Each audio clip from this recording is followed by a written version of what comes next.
a two-part. First, we're going to talk about the Proposition 50, so back a ways, but this is kind of a good report.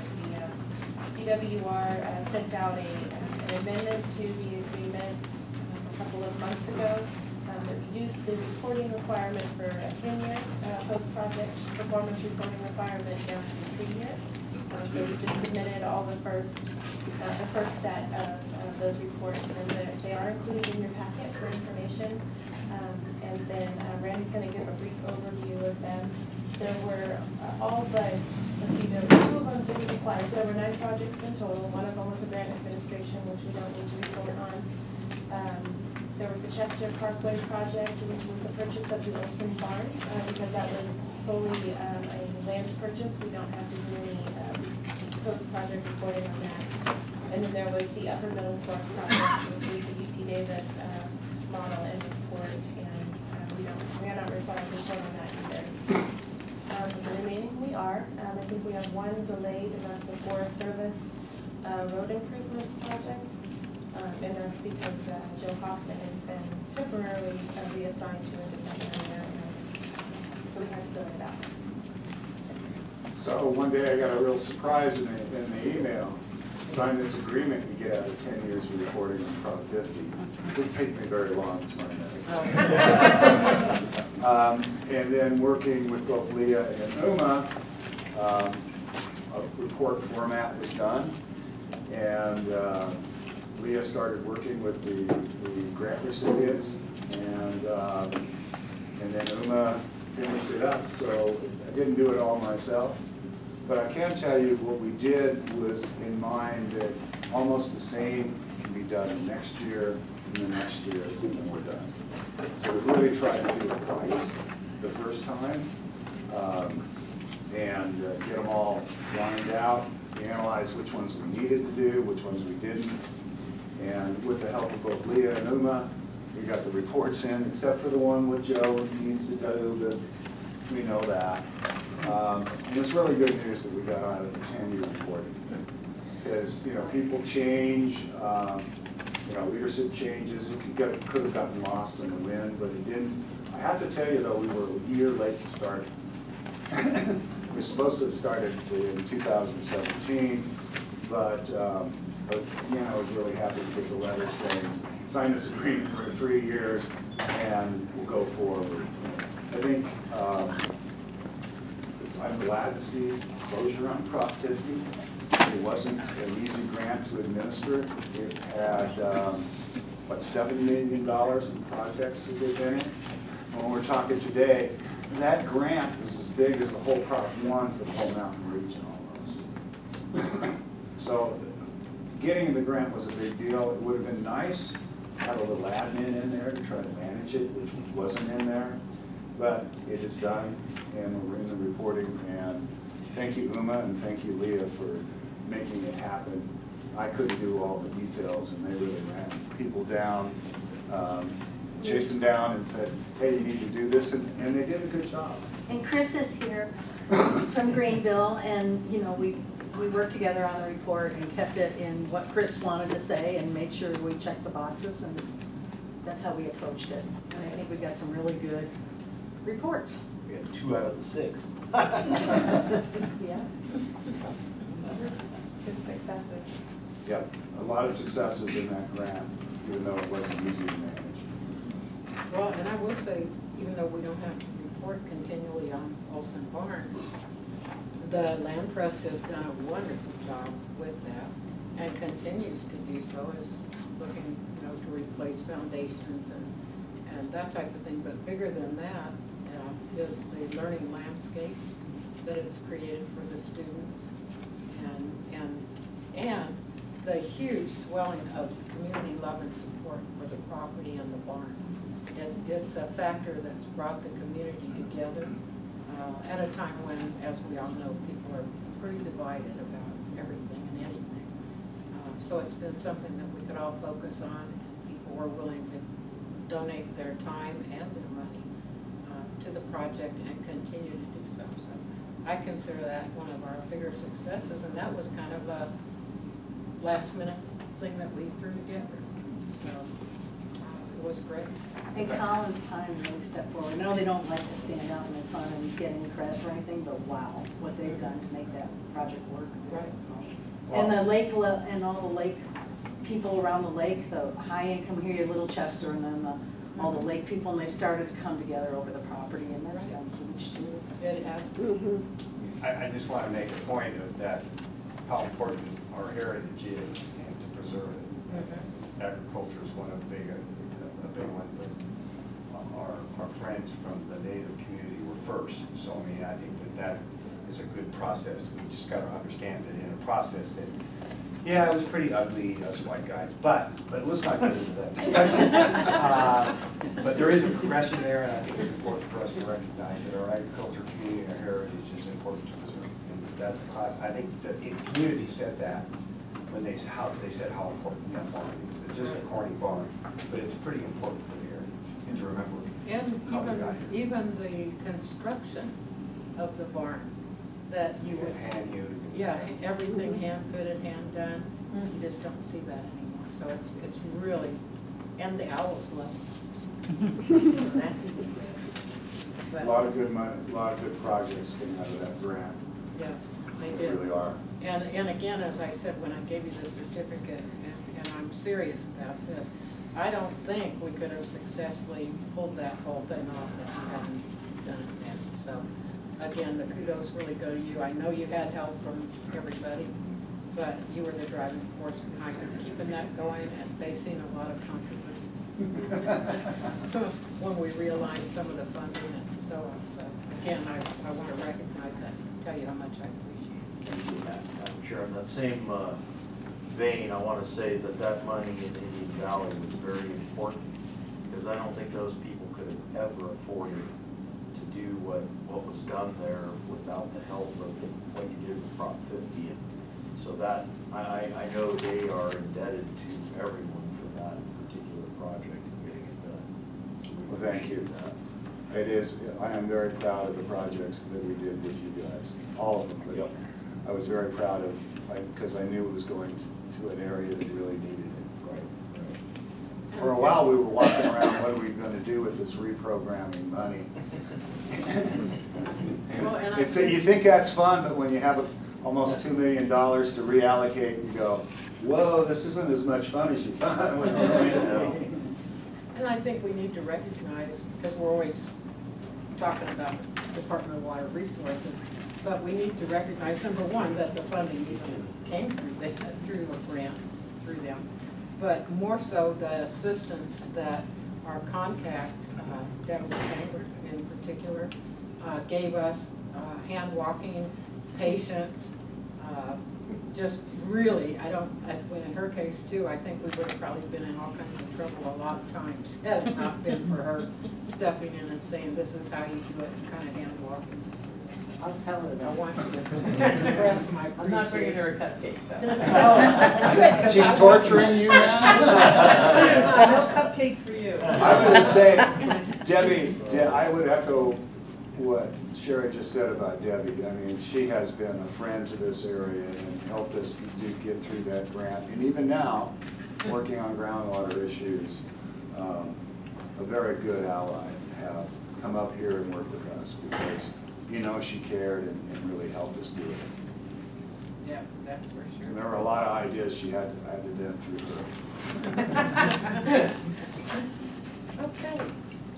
Item B is receive update on Feather River IRWM plan list of implementation projects and efforts to identify funding opportunities. Information.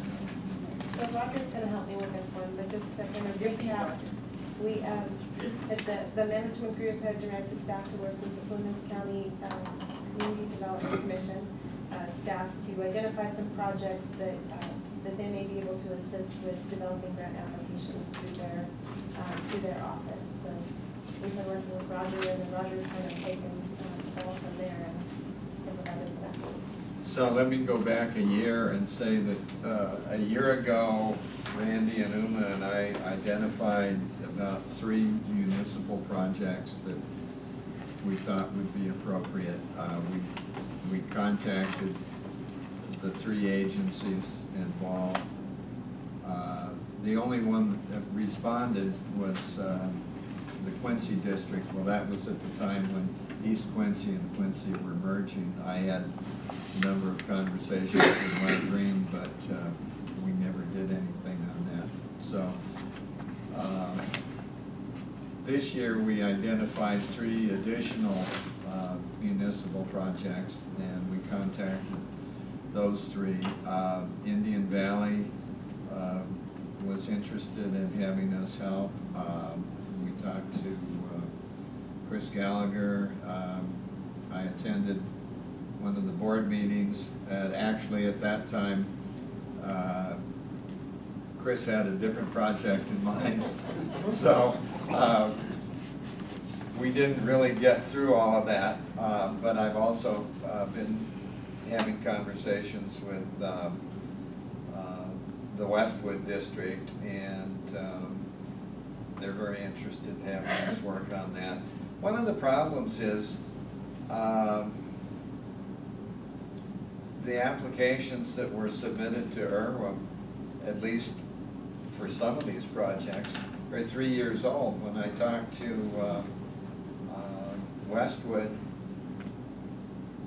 and that's a $750,000 million project, we're talking about, well, we probably need to do a cost update before we actually make any applications.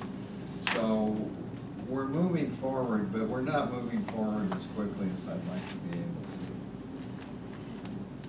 able to. And also, Russell Reed and I had a conversation last year about a couple of the agriculture projects, and we decided there just wasn't enough information in the applications in order to move forward on those.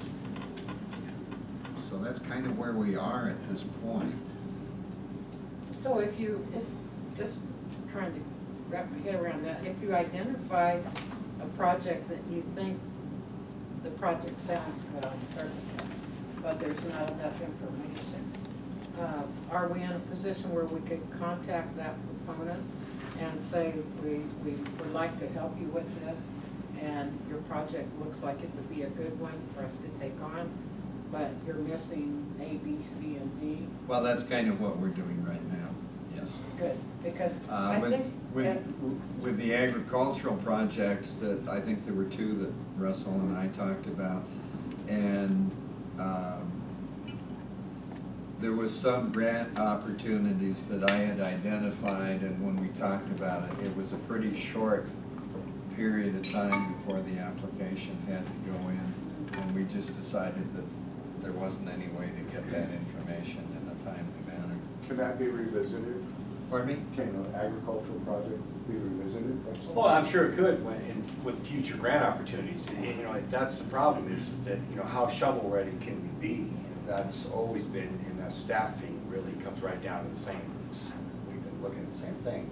If we had the staff, we can have more shovel ready stuff to come along the way. But when a lot of these projects, you look inside there, there's a lot of good ideas there, but to be able to fit into that grant, you have to move pretty darn quickly to get all of the steps of the grant.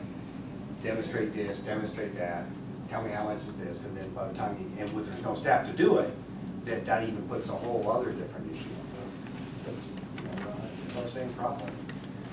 If we had the staff, we probably could get the money. Well, I think that's kind of the idea of going to Roger's shop, isn't it? To utilize his expertise. Yeah, but in all fairness to him, he's got to rely on the people that put the money to get the expertise to get that information. In other words, he can't, there's only so far he can go without relying on the person that's, whether it's a water issue, whether it's a forestry issue, whether it's a fencing issue, he doesn't know about that topic. It's connecting those folks together, that's the hard part. Well, for instance, with the Westwood project, this is $1 million gallon water tank they're looking at, and they still only have the original application to IRWM. There's no engineering data to go with it yet, and so we're asking for that. But until we have some engineering data, we can't really move forward because we don't have enough nuts and bolts to put into it. Well, and I think this is the same thing that counties and local governments faced when all of a sudden there was infrastructure money, but it had to be for shovel-ready projects. And at the time, we were all sitting there going, if we had the money to be shovel-ready, we would have done the damn project. So, it's kind of like that's our gap in the rural areas when we were talking earlier about disadvantaged areas and rural areas. And I really consider us more frontier than rural even, is we have the lack of capacity to become shovel-ready. There's no staff, there's no funding. So you have the concept, and you would hope that somehow or another some money comes forward so that you can at least get to that point where you have some engineering data. But I know most of the special districts don't have money laying around to hire an engineer and get all their data and have it sit on a shelf hoping the grant will come along that will then complete the project. They need that money to run their sewer system and operate their drinking water system. So, I don't know where we can come up with that, but at some point that is going to be the problem of ever getting anything done, is we don't have the capacity to be shovel ready. And we've talked about capacity as far as seeking a grant and managing and accounting for the grant, reporting on the grant. We know that's a shortage. But the bigger shortage is exactly this, is the engineering, the land use studies, the hydrologic studies, the list this long that government requires before anybody can do anything. There's no money in our special districts for that. So just to play out where Jonathan left this, if he has any traction with this CAL FIRE idea and emergency services and in the governor's budget, and there is this allocation to the Mountain County's funding area for these fire tanks, emergency water supplies, some people it can be raw, others are gonna have to be able to drink it. Getting back to Westwood, for example, if that would come to pass, then maybe we can use the DAC set-aside money to help with engineering and to get you there, to get you to the point where that could be a project in the suite. So if that was the case, how fast could that move? Okay, I'm just saying, play this out.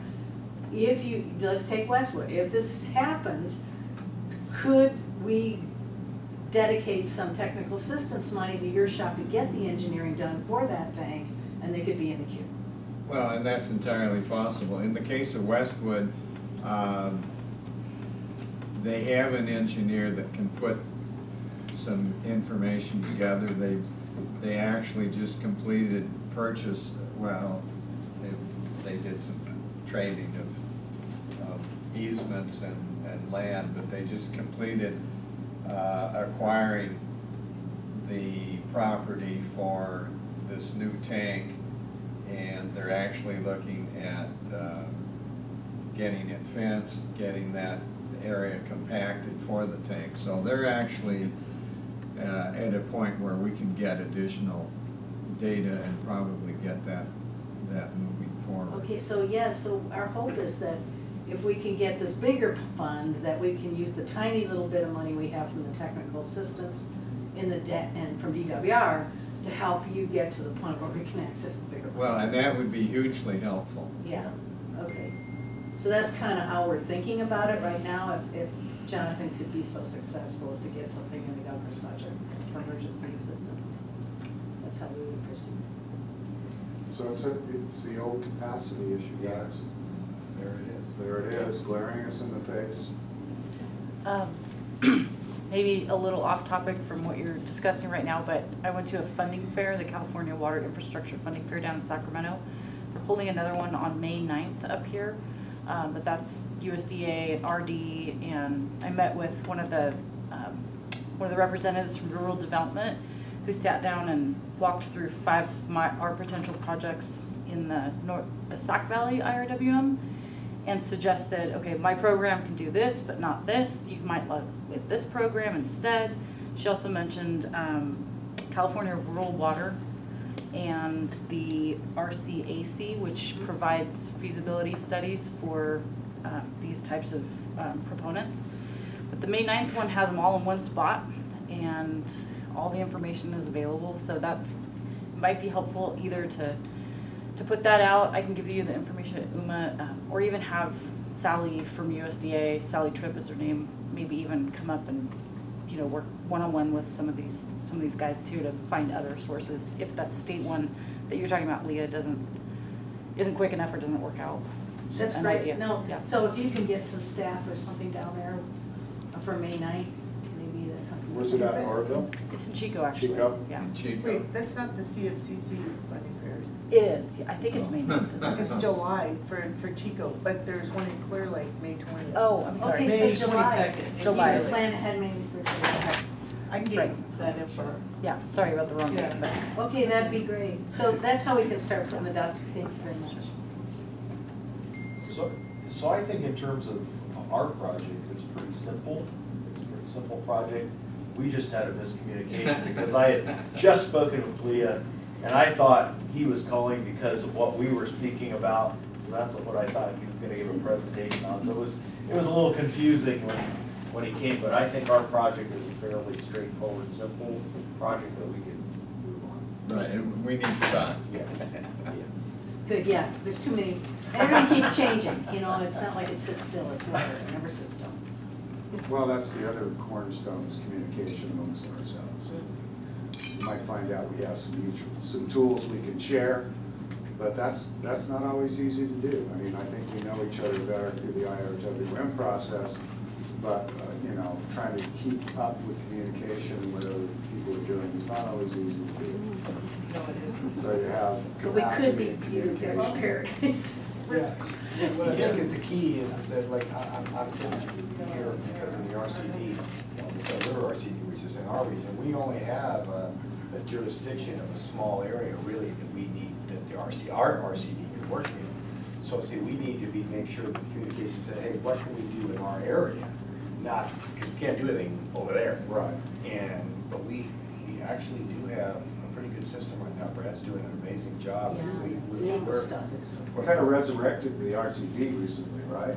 Yeah. It seems like that. I went to one of the earlier meetings when you kind of We're getting some money, we're getting some things done. So we can do stuff, but it has to be in our area. That's another problem, that we might have a great idea, but the RCD can support it, but it has to be here. It just can't be over there. Okay, anything further on that opportunity? I want to add that there are some opportunities at the Sierra Nevada Facilities Funding Opportunity newsletter, those are in your packet. And I also post the opportunities under the news items on the website as well, with those links. And, you know, while we're on that subject, for a future meeting, I think it would be really interesting, because I know you send the grant opportunity information out to the world pretty frequently, because I know I'm getting it. It would be very interesting to know if any of the people that we're communicating that information to has applied for a grant or successfully gotten a grant. You know, if we're just putting that information out there and it's never going anywhere, it might be an effort we don't need to